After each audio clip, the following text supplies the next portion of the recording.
Realm presents Lowlife. Episode 4. Brad, honey, you need to get some sleep. Huh? I said you need to get some sleep. You just nodded off there. Marlon looked up at Sparky. His portly friend slurped on an iced Café Cubano in a massive styrofoam cup. They were at Maceo's, a small lunch counter tucked behind Beach Place. In the afternoons, there were lines around the block, but Marlon and Sparky had found that it was a perfect spot on a quiet Saturday morning. Marlon pushed the croquetas around on his plate. He'd been replaying the events of the last couple days over and over again. When Sparky interrupted, he was thinking about the mysterious woman he saw at Arrowhead Day Camp. Why hadn't the chupacabras attacked her? He'd never seen a person walk among them like that. And some of those suckers were gigantic. Could someone have bred them? And what about the glowing green room she walked into? I've lost you again. Sparky, damn it, I'm trying to think. I just need another cafecito. Can I borrow a few bucks? Man cannot run on caffeine alone. Why don't you eat some of those ham fingers? Better yet, let me take you home for a few hours of shut-eye. How long have you been awake now? Marlon did the quick math. Probably about 26 hours. I'm thinking about that room in the cafeteria, Marlon said. What glows green? You know, like in science. In real-life science? Nothing. What about in science fiction or whatever? You know I don't read that shit. Green glowing light. Let me see. Green Lantern? That's more out-of-space stuff, though. Ooh, maybe it's the Tommyknockers. What's a Tommyknocker? It's just some old book, Sparky said. Look, you know I love a good conspiracy, and you've got a humdinger here. That doesn't mean you don't need sleep, though. Know what I did after that sea monster bit the head off my wahoo? I went home and got some sleep. Remember the time I found a microchip in my Big Bacon Classic? Did I stay up for 36 hours stressing about it, or did I go to bed? I went to fucking bed. Why can't you be more like Kari? She understood that. Sparky had a point. After they dumped Olivia Matheson's corpse into the Atlantic, Kari was insistent that she go home and sleep. Sparky convinced her to see a doctor first. She'd taken a nasty fall through the cafeteria roof, and her wrist looked bad. They told the hospital staff they'd been camping. She'd gotten up to pee in the middle of the night, tripped, and fell down a hill. Marlon and Sparky waited in reception until Kari emerged, sporting a neon pink cast. She had a dislocated wrist and a hairline fracture of the ulna. Kari was silent most of the ride home. She seemed sore at Marlon for dragging her into this whole mess. When they dropped her off, he promised to call if he learned anything. She told him it might be best if they limited their contact. Marlon couldn't help but feel a little rejected. Oh well, at least he had Sparky to bounce ideas off. What if we go back to Arrowhead? Marlon asked, taking a bite out of his sandwich. That chupacabra woman's probably long gone. Maybe we can get into that room, see what she's got going on.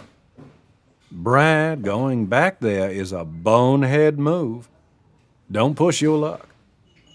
A familiar voice called out across the room. Marlon! Leroy strolled toward Marlon and Sparky.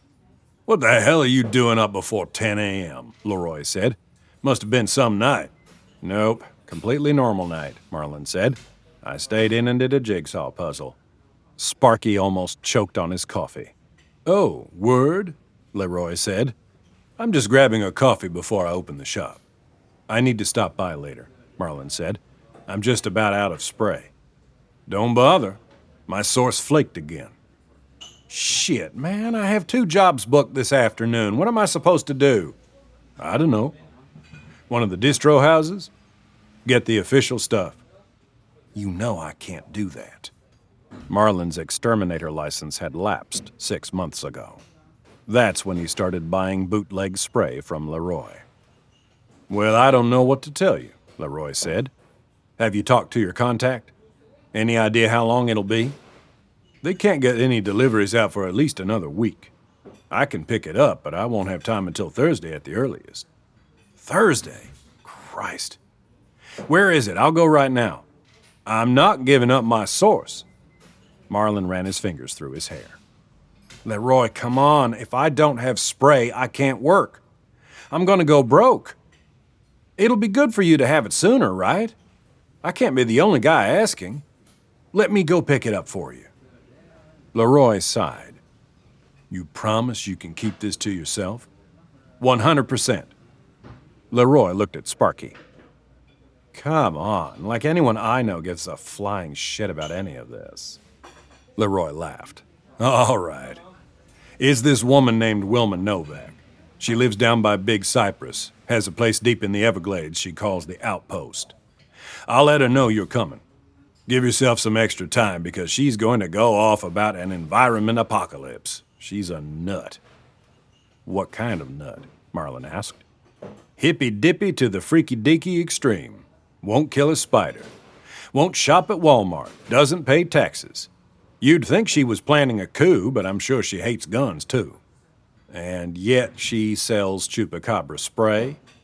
She gets that the population needs to be regulated. But she's got some weird connection to these animals.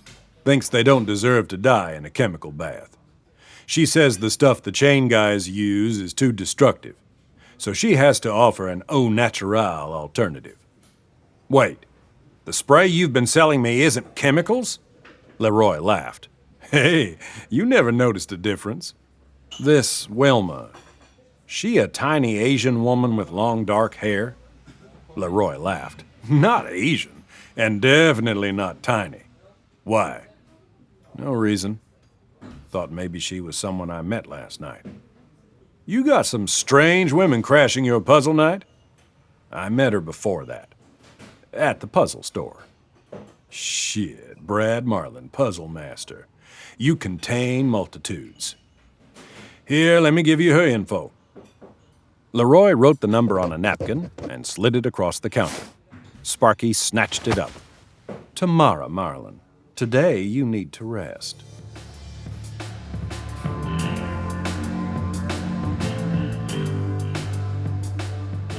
Kari couldn't sleep. Her left wrist was in a cast and her entire side throbbed. The late morning sun blasted through the Venetian blinds. She considered duct taping a blanket over the window, but it was too big a project. Lying here wasn't doing her any good. Kari pulled herself out of bed, stretched, and walked into the hallway. She stopped short outside her grandfather's cluttered office. Kari knelt beside the footlocker she'd caught Olivia Matheson rummaging through the night before. She popped it open, revealing stacks of manila folders, each stamped with the word Gusto on the top right corner. She pulled out a folder labeled 1953. Each document in the folder was filled with blocks of gibberish text. The letters were familiar, but none of the words made sense. It looked like some old-fashioned form of encryption. She stuffed the file back into the box and grabbed another. More documents filled with what looked like chemical formulas. Everything seemed to be in milligrams, like they were tracking dosages for something. The words on these pages were in the same gibberish as the last folder. She stood up. This was going to be too much work. She wanted to scream. She felt like tearing her grandfather's bingo card collage off the wall. How was that art? Maybe she should visit him in the retirement home and see if he could shed some light on what was in the boxes. But first, coffee, she said to herself. She began brewing a pot. The smell made her feel better, getting her back into a routine. Maybe an hour or so of poking around online would be a good reset. She waded through the wreckage of the previous night's battle and scooped up her laptop. The hard shell was cracked, but that was minor compared to the shattered screen inside. Had she known it was going to be smashed over a weregator's head, she would have backed it up beforehand. So there'd be no web browsing today. But there was always the newspaper.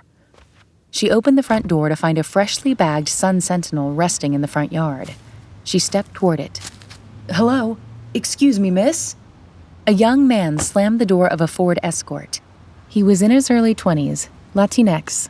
He wore a short-sleeve button-down tucked into his khaki pants. Neck tattoos and heavily inked arms contrasted with his clean-cut attire.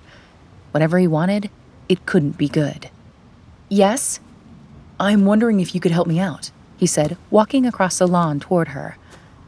"I really need to get back inside. I came out for the paper. I won't bother you for long, I promise. I'm kind of freaking out here." "Okay," Kari said. "What is it?" "I'm trying to find my friend. She's missing." Kari felt a knot forming in her stomach. Lots of people go missing, she thought. Or maybe his friend was a cat or a dog. "You might have heard her name on the news," he said. "Olivia Matheson? I think she was hanging around this neighborhood the other day. Your house in particular." A chill ran up Kari's spine. "I'm really sorry. I wish I could help, but I haven't seen her," she said. She hoped that she was coming off as polite and not like she was hiding something. "I'm not accusing you of anything," he said. Can we please talk? I'm desperate." She looked into his eyes. He was clearly distraught. And if he knew Olivia, maybe the information he had could shed some light on what was going on. "Okay," she said. "Would you like a coffee? I just put a pot on." "That sounds great. I'm Ivan." He offered her a business card. "What's your name?"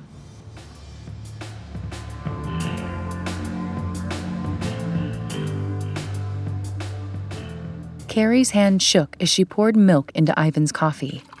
He was still outside on the porch. She wondered if it had been smart to share her own name, but he already knew where she lived. He'd find it out if he wanted to. She looked at his business card. Ivan de la Parra, Director of Outreach, Daybreak Recovery Center. She briefly considered texting Marlon to tell him that someone had come around asking about Olivia, but he'd likely come racing over and make a bad situation worse. No, she thought. She could handle this herself. Hear the man out. See if he said anything she could use. Don't say anything incriminating. Send him on his way.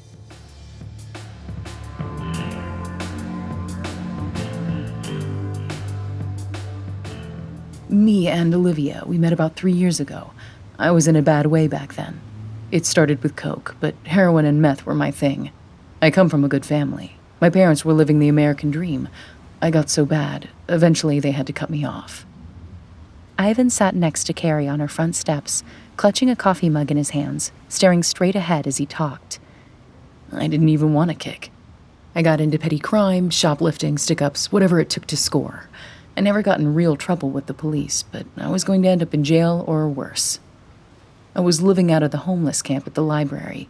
There were people coming down there every day, trying to get folks sober. I was too far gone to want their help. That was before I met Olivia.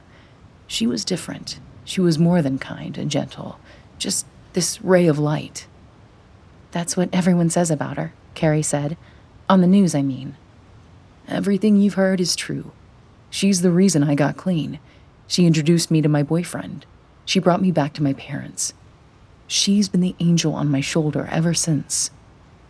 Once I had my life put back together, I started volunteering alongside her, and we've become close friends. 2 peas in a pod, people would say. When she started the Daybreak Center, she brought me on to help run it."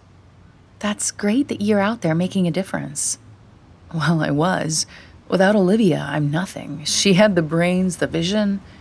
His smile faded, and he took another sip of coffee. "So, you heard that she went missing?" "Uh-huh." "It was a couple of weeks ago. She was late to the clinic. I knew something was wrong right away. She was never, ever late. She wasn't picking up her phone. By 10 a.m., I was in panic mode. I didn't know what to do. Do I call her dad? She wasn't really getting along with him." "Why didn't she get along with her father?" Ivan laughed and shook his head. "I don't know how those two came from the same bloodline. Olivia's been so stressed over what her father's company is doing to the Everglades. She's always been a big environmentalist. Lately, she's been hanging out with some real eco-warrior types. They've been getting her riled up about him. She was planning to go public about everything shitty her dad was doing, but she never got the chance." "What did you do when you realized she was missing?" Kari asked. "I went to the police. They're the ones who went to her dad. He got it on all the networks right away. Not that it did any good. There weren't any clues. She just vanished." Didn't you say you saw her the other day? Ivan nodded. That's what brings me here. It was Thursday, 2 days ago. I was driving around near daybreak, hanging up missing person flyers when I noticed a red-headed woman watching me from a beat-up old car. Since Olivia's gone missing, I can't tell you the number of redheads I've seen and thought were her. So I walked up to the car, and I swear to God, it was actually Olivia.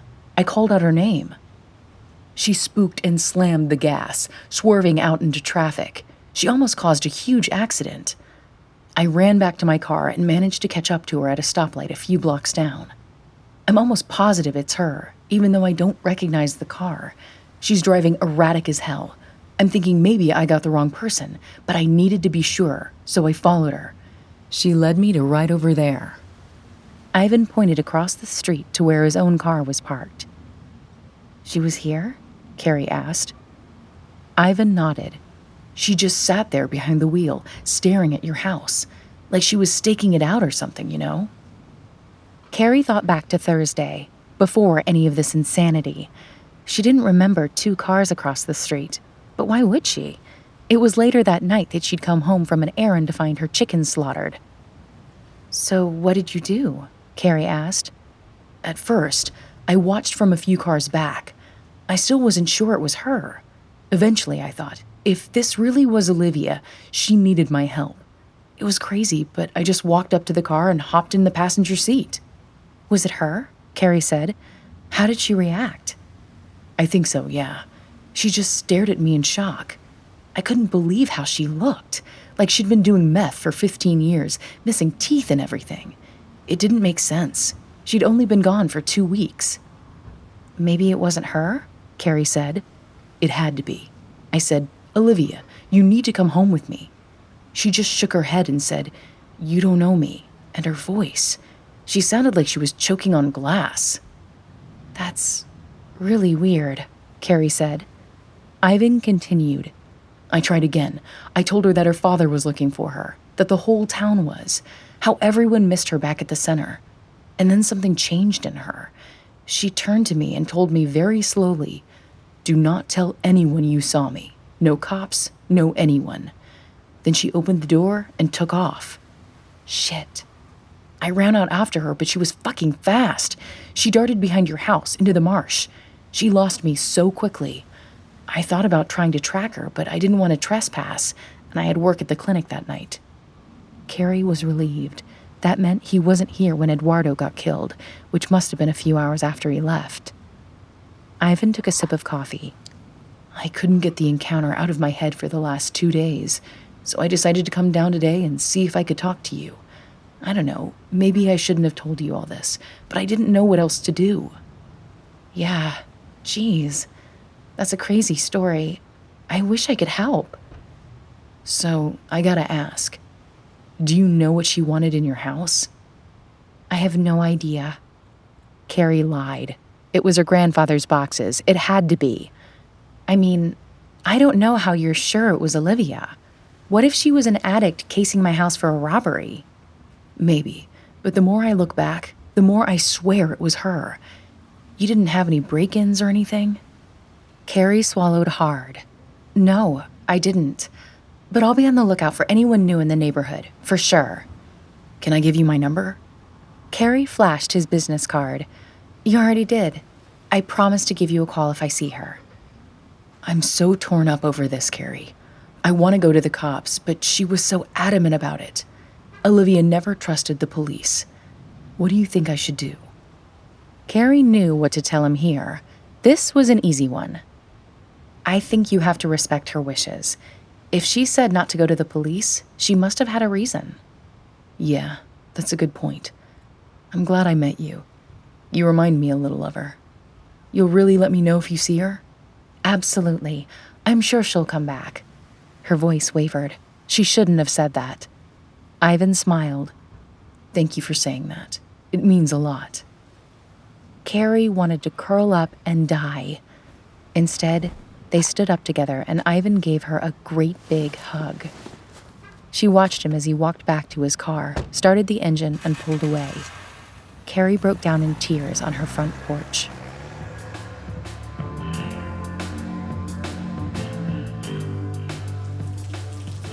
Marlin jumped off Old Man Hansen's veranda and sprinted down the driveway, an empty spray tank in one hand, a steaming bucket of molten chupacabra in the other. It only took him 10 seconds to reach his brat, but the rain still soaked him to the bone. He tossed his gear in the back and slammed the hatch shut. He rushed to the driver's side door and hopped in. Fuck! Spontaneous late afternoon rain showers were Marlin's least favorite thing about Florida. The clouds weren't even looming when he'd pulled up at Hansen's house 30 minutes earlier. Now it felt like he was caught in a monsoon. At least he was done working for the day. This job had been a gnarly one. Marlin used every last drop of his spray hosing a sucker down from a ceiling fan. He'd wasted a lot of the tank because he didn't have anyone there to help pump. Marlin had been thinking about whether he should hire a replacement for Eduardo. But how would he advertise it? Exterminator seeks apprentice? Unlikely to survive until Christmas? Must accept terrible hours, low wages, and infrequent paychecks. He was shifting the brat into reverse when his phone vibrated. Hey, Vicky. What's up? Emergency job. Call just came in. You want to take it? God damn it, I'm all out of spray. You're out? How'd that happen? Leroy's shipment didn't show up this week. Bubbles, you need to let me know when Leroy doesn't come through for you. You know he likes me. I'm sure he's got a private stash. He doesn't. I'm going to pick some up from his contact tomorrow. So, I should tell this nice lady you're a no? She said Beast Begone's line was busy. I'm sure she'll just call them right back. I've got no spray and no partner, he said. I'm exhausted and I'm soaked. I understand. I'll let her know. Thanks. Can I swing by? I need to borrow some gas money to get out to... Jesus, Brad, what do you spend it on? Marlin sighed. Fuck it. You're right. I'll do the job. Where is it?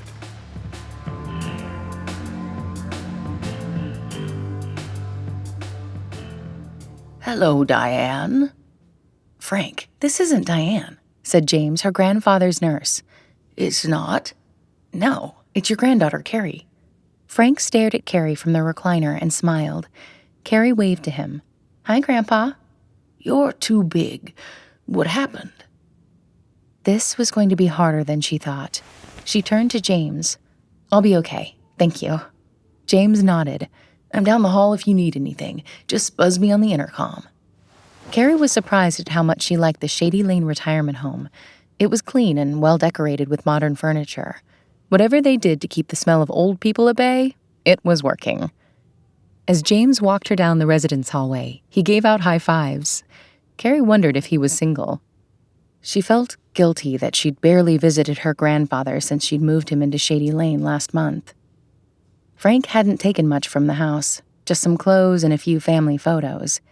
He'd fought and lost an argument over taking all of his boxes. Kari finally convinced him that there wouldn't be enough space in his unit.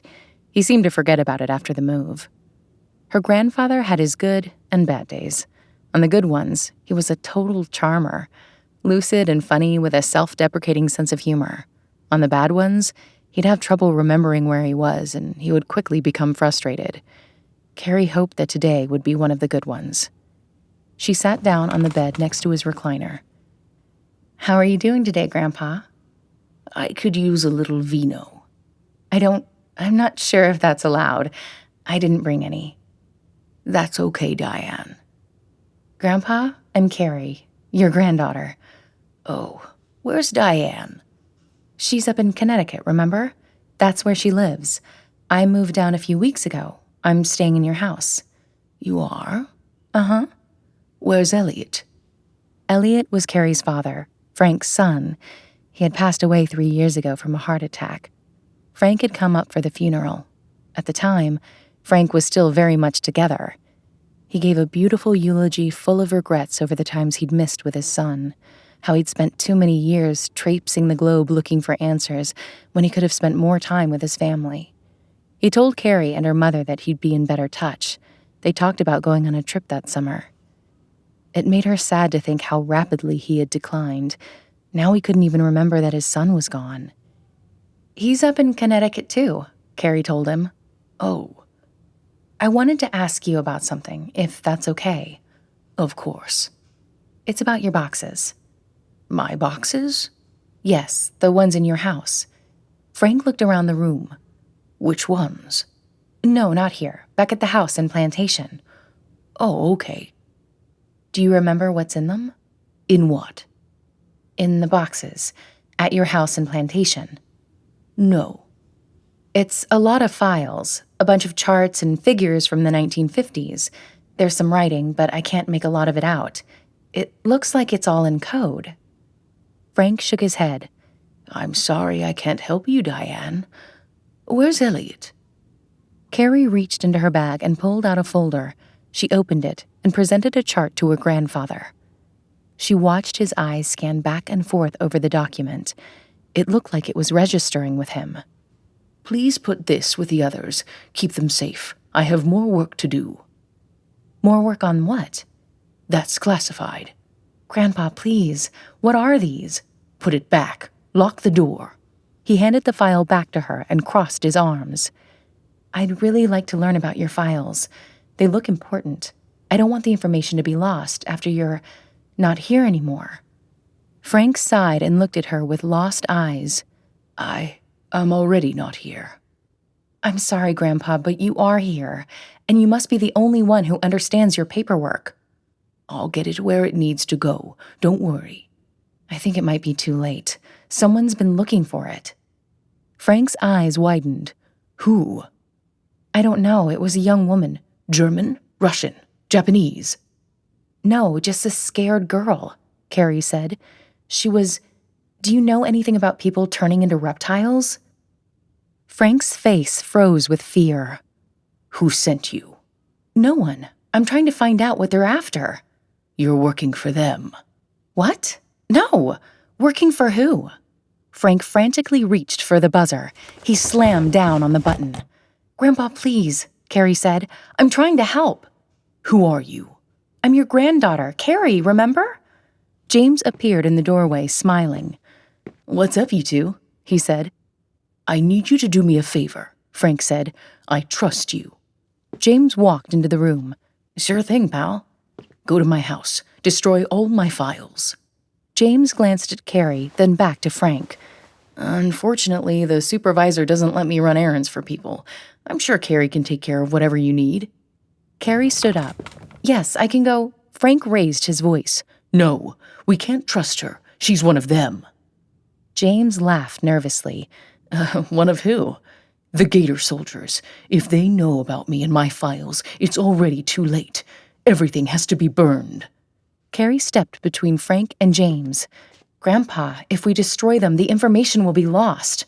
I'm not talking to you, he shouted. He turned to James and pointed at his own forehead. We can destroy the files. I have all the information we need up here. The smile faded from James' face. Kari couldn't blame him. This was getting pretty bizarre. She whispered to James, "Just go with it." James turned to Frank. Okay, I'll take care of it for you. And call the police on her, Frank yelled. I can't do that. Just keep her away from my files. Kari turned bright red.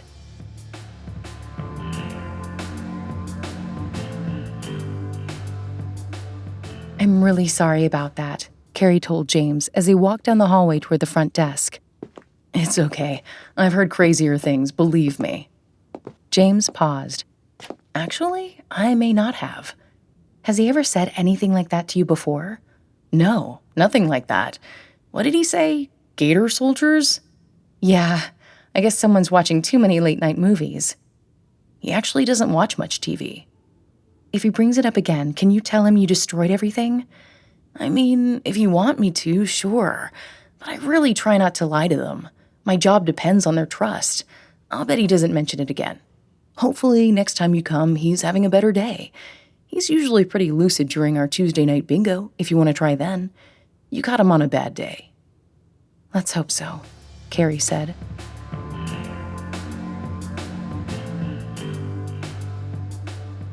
Marlin struggled to read house numbers through the rain splashing off the brat's windshield. It was really coming down now. His wipers worked, but barely.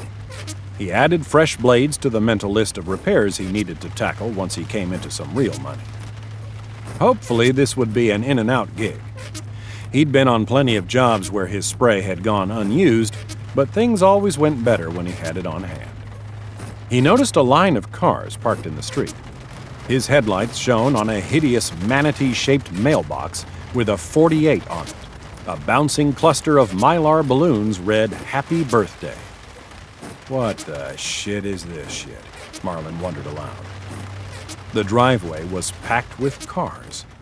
He wouldn't be able to park anywhere near the house, so he shifted the truck into reverse and found a spot in front of a neighbor's place. Marlin reached under his seat and pulled out the machete. He decided to wait a few minutes for the rain to pass. He was finally drying off, and sometimes a man needed to treat himself right. His flip phone buzzed with a text from Vicky. "Are you there yet? They keep calling me." God damn it. He hopped out of the Brat and slipped on the slick grass trying to hustle across the lawn. He landed hard on his side in a puddle of muck. The leather machete sheath jabbed at his thigh. He climbed to his feet and sulked the rest of the way to the porch. Marlin rang the doorbell. He unsheathed his machete and checked his reflection in the blade. He was covered in mud. The front door swung open. A 9-year-old boy screamed at the top of his lungs and slammed the door in Marlin's face. Marlin slid the machete back into its sheath. The door opened again. This time, a woman in her late 30s, holding a giant goblet of red wine, greeted him. "Brad Marlin?" "At your service." "You're filthy." "I came straight from my day job. I'm a mud wrestler." Marlin stepped into the house. "Where is the—" Inside, a kid's birthday party was in full swing. At least 25 screeching kids were running amok. "We had to move the party indoors because of the rain. Let me tell you, it's been a day," she said, throwing back her head and laughing a drunken laugh. She took a gulp of wine. "Seriously, though, you get rid of this thing before the other parents catch on. I'll add a $20 tip." Marlin would never understand how casually some people treated the chupacabras. They were never that scary until they mauled someone you loved. "Just save me a piece of cake," Marlin said, pulling his machete out again. "Now where's the sucker?"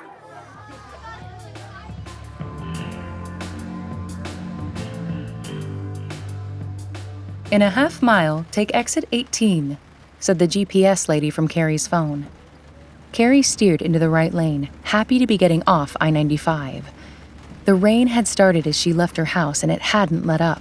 The low visibility compounded her anxiety. She'd been a mess since leaving the retirement home a few hours earlier. All she knew was that she needed to deal with her grandfather's boxes right away. At first, she figured it would be best to destroy them. Why not? It's what Frank wanted. She could spend the evening at Office Depot shredding every last document. Problem solved. When she got back home and went into her grandfather's office, she looked for wrinkles in the plan. She still had no idea what was inside the boxes. They might contain documentation on how human DNA could merge with that of an animal. The scientist in her wasn't about to destroy that kind of knowledge. Whatever was in the boxes was important enough for weregator Olivia Matheson to try to steal it. Was weregator even the term she should be using? Frank had said something about gator soldiers, and he'd clearly enunciated the S at the end of the word. Gator soldiers, plural. Could there be more out there? If so, how long until they tried again? Kari yelped storage facilities until she found one that was in her price range. It was about 35 minutes away in Pembroke Park. It was basically the middle of nowhere. She loaded up the boxes into her VW, no small task with a cast on her wrist, and headed out for Moe's Storage Wonderland. She felt good about her decision, until the rain started up. Kari guided her car around the winding exit ramp. Her phone slid from its perch and onto the passenger side floor. "Shit," she muttered. She'd been meaning to get one of those magnetic phone holders. When the ramp straightened, Kari stretched for her phone. It was just out of reach. She listened for directions from Map Lady, but couldn't understand anything. As Kari considered pulling over, she noticed a large black SUV behind her. Not knowing where to go, Kari took a right at the end of the ramp and drove until she saw a side street. She turned, intending to pull over, but the SUV was tailgating her. She drove on until she hit a stop sign. Kari put her Golf into park, unhooked her seatbelt, and reached down for her phone. The fall had reset the map app. She saw the SUV stopped behind her. She motioned for them to go around. The SUV didn't move. Kari squinted, but couldn't make out the driver's features in the pouring rain. Suit yourself, idiot. She re-entered the storage facility's address into her phone. The map lady told her to turn left. Kari followed the directions through the neighborhood until it brought her back to where she'd exited I-95. She must have taken a wrong turn off the ramp. She noticed headlights in a rearview mirror. The SUV was still behind her. That didn't make sense. She'd made multiple wrong turns. There was no way this SUV would be on the same route. She was being followed. Her thoughts turned to Alex, her ex-boyfriend. He'd just reached out yesterday by text and he'd used a Florida phone number. If he was down here, she was in trouble. She caught a glimpse of the driver as he passed under a streetlight. She couldn't make out a face, but the man was much larger than Alex. It wasn't him. She was relieved, until it dawned on her that the unknown was so much worse.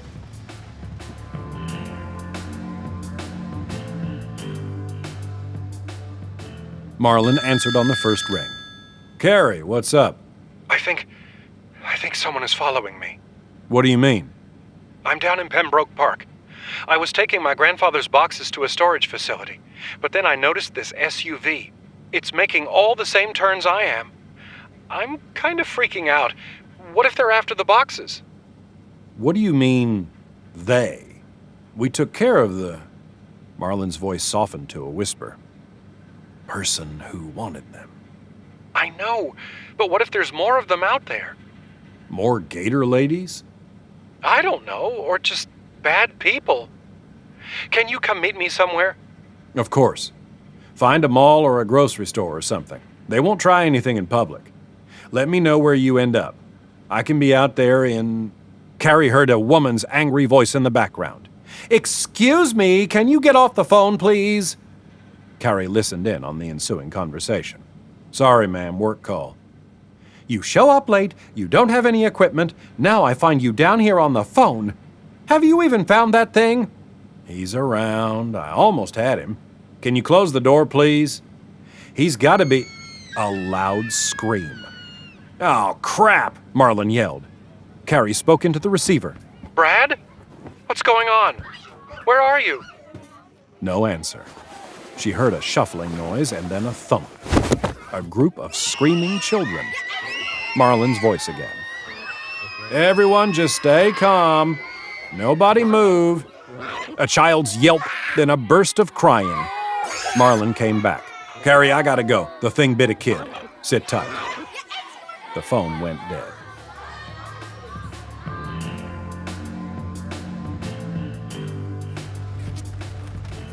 Marlon called Kari as soon as he hit the road. Sorry, he said. Nightmare job. Long story short, the birthday boy got bit and I had to stomp a sucker with my flip-flop. Is he okay? Nope. Dead. There was silence on Kari's end of the line. Oh, the kid, he corrected. He'll be fine. It just nipped him. His mom was furious, though. Threatened to call the city on me for operating without any spray. Vicky's gonna have to try to smooth things over with her tomorrow. Anyway, enough about me. You still have your tail? I think so. I found a Publix in Hallandale Beach. I saw him pull into the parking lot behind me, but I lost track of him. I'm pretty shaken up, though. It's like I can feel him watching me. I know that Publix. I can be there in 20 minutes. Thank you. Do me a favor. Can you run in and grab me some fried chicken? I haven't eaten since breakfast. You wouldn't think it, but theirs is the best around. I don't want to do that. I'll pay you back. Get yourself something, too, within reason. Brad, I'm terrified. He could hurt me. I'm not going to go in and get you fried chicken. Okay, fair point. Any idea who this guy might be? Kari filled him in as he drove. She told him about visiting her grandfather, how he wanted the folders to be destroyed so that the Gator soldiers would never find them. Then, she filled him in on Ivan's visit. She told him that Ivan had caught Olivia staking out Kari's house. Wow. What do you think that means? Marlin asked. Was Olivia working for someone? It sure sounds possible, Kari said. Ivan mentioned Olivia was hanging out with some really intense environmentalists. Maybe that has something to do with it. You don't say. My buddy Leroy told me that he gets his knockoff sucker spray from some crazy eco-freak. That can't be a coincidence, can it? It could be. Seems like there's a lot of people down here who care about... Listen, I'm already going out to the tree huggers camp tomorrow. Do you want to come help me sniff out what's going on? Let's get through tonight first. How far away are you? I'm pulling in now. I'll see you in a minute. Marlin rolled into the Publix parking lot. Fortunately, the rain hadn't put a damper on people's shopping plans. The lot was full of customers. Kari's Golf was right where she told him it would be, row G next to the cart return. He scanned the area for a suspicious black SUV, but couldn't find one. Marlin parked a few spaces over and walked to Kari's car. It was bursting with cardboard boxes. She lowered the window as he approached. "Let me drive," he said. "Don't fight me on that. I've been in high-speed pursuits before. If things get hairy, you want Brad Marlin behind the wheel. Oh, this is an automatic, right?" She opened her door and stepped out. Yes, it's an automatic. He could have sworn he saw a smirk on her face as she walked to the passenger side. "I can drive both, you know," he said. "It's just important to know what I'm dealing with." Uh-huh. They both got in the car. Marlin adjusted the seat and mirrors. "You think you'll be able to shake him?" Kari asked. "I've got a few tricks up my sleeve." Marlin started the engine and pulled the Golf out of its spot. Kari looked through the rear windshield as Marlin steered them toward a parking lot exit. "I think I see him," she said. Marlin checked the rear view. Sure enough, there was a black SUV turning into the lane behind them. "I'm gonna drive real natural for now. There's a spot nearby where I should be able to shake him." Marlin glanced back at their cargo. "I can take these boxes off your hands. I might be able to crack the codes, suss out what's so special in there." "I'd rather keep them in storage somewhere out of town. I need to know that they're secure." "Okay, sure. Would I be able to get a key, too? If I have access, maybe I..." "Can we, please, just focus on the guy following me? I mean, even if we manage to lose him, even if we get the stuff to a storage, that doesn't mean he's going to stop coming after me, right?" She had a point. "What if we end this right now?" he asked. "How?" They'd reached a quiet residential street. Marlin pulled the car over to the shoulder. The SUV slowed to a stop behind them.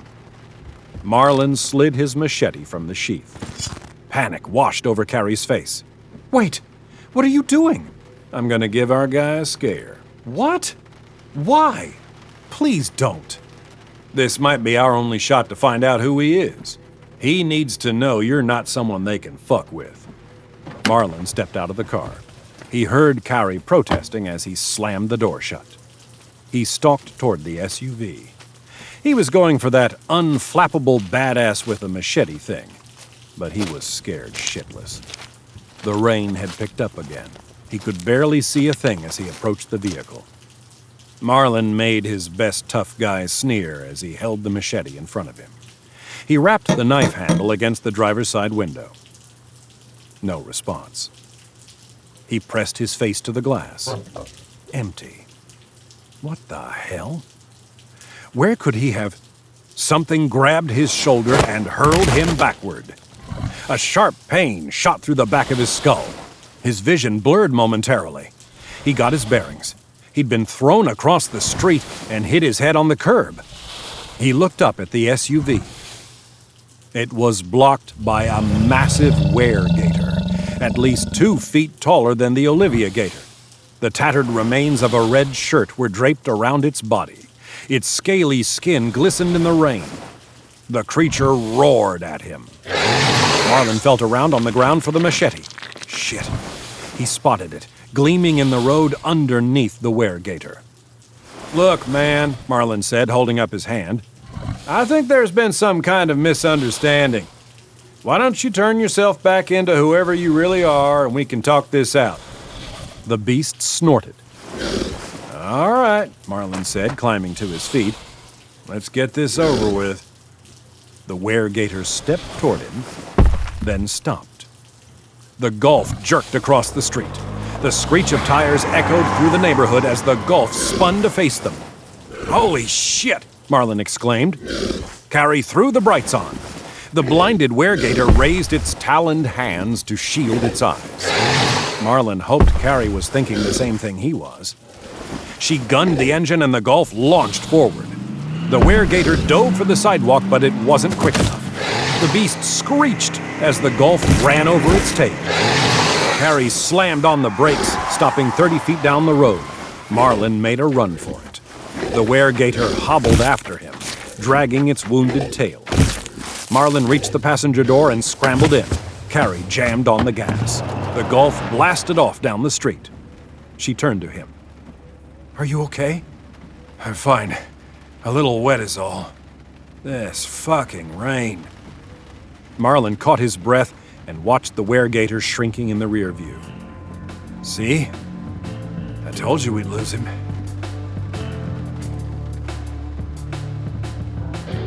You're listening to Lowlife, narrated by Nick Sullivan and Eleanor Cottle. Produced by Realm, your portal to another world. Realm, listen away. Lowlife is written by Steve Marcarelli and Billy Lalor, produced by Marco Palmieri, and executive produced by Molly Barton. Audio produced by Amanda Rose Smith. Sound designed and editing by Kaylin West, and theme music by Amanda Rose Smith.